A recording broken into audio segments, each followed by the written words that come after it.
You're going to notice a woman in your home. You must ignore her.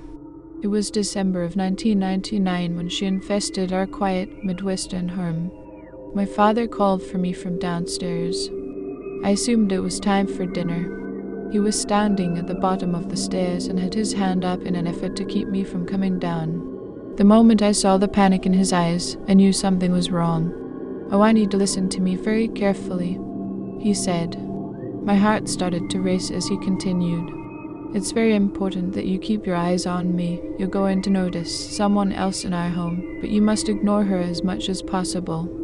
I almost started laughing. My 12-year-old mind trying to comprehend what he was getting at, assuming this was some sort of out-of-character joke.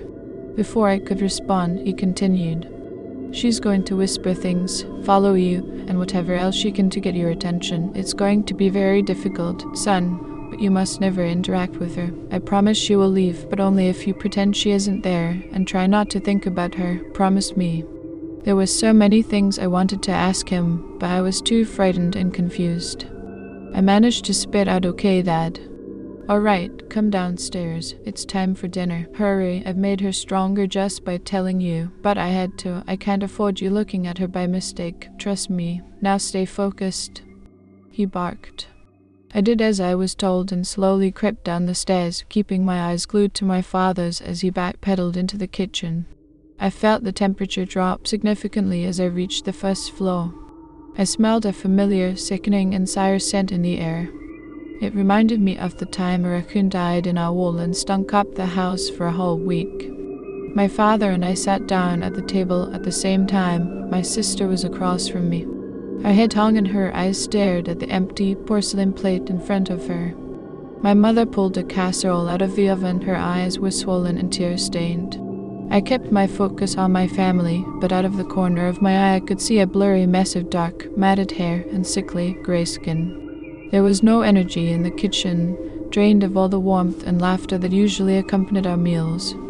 My sister grabbed my knee under the table and whispered, "Can you see her too?" I nodded. "Quiet," my father hissed. The woman walked forward with wet, crackling footsteps. The smell was nauseating. She crept towards the table, stopping directly behind my sister, only a few inches away, and rested a decrepit hand on her shoulder. She winced in fear and stared at me.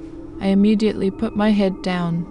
My mother served our dinner, doing her best to pretend as if everything was okay. I could see my father clutching my sister's hand underneath the glass table in an attempt to keep her from completely losing it. My sister spent the entire dinner with the skeletal hand on her shoulder. Nearly inaudible whispers spewed from the woman's mouth and filled the room like white noise. And that's how we lived for months, doing our best to live a normal life despite the ever-present, unwanted guest. Even if we left the house, she was somehow able to follow us all.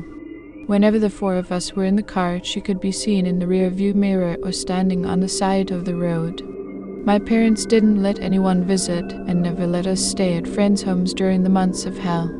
We were able to whisper to one another when it was absolutely necessary to discuss her presence, if she wasn't too close. My father made us promise to never tell anyone. That was the only way to quarantine her, the parasite of attention.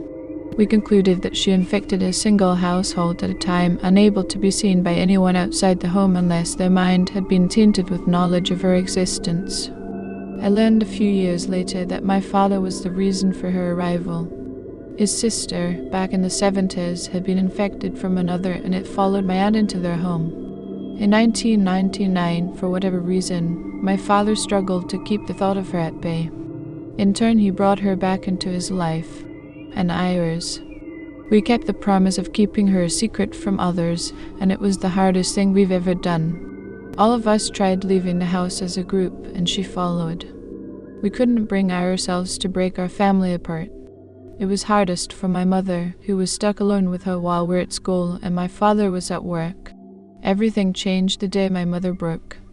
It was a snowy February night. We had finished dinner, and my mother decided to go to bed early. She was sitting on their bed, making herself almost impossible to ignore. My mother couldn't take it. I heard her screaming from the bedroom, demanding that she leave us alone. My father sprinted upstairs to try and stop her. That was the last I ever saw my mother.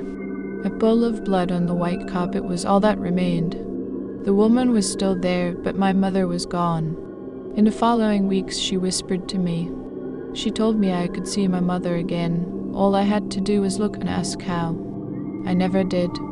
The reason I am telling you is because I want you to think about her. I saw her again this morning for the first time in 18 years. I cannot afford to lose my wife or children to the parasite. I need you to think about her dark hair and gray skin. Think about her in your home so that she may leave mine. You're already infected, and eventually you're going to notice a woman in your home. You must ignore her.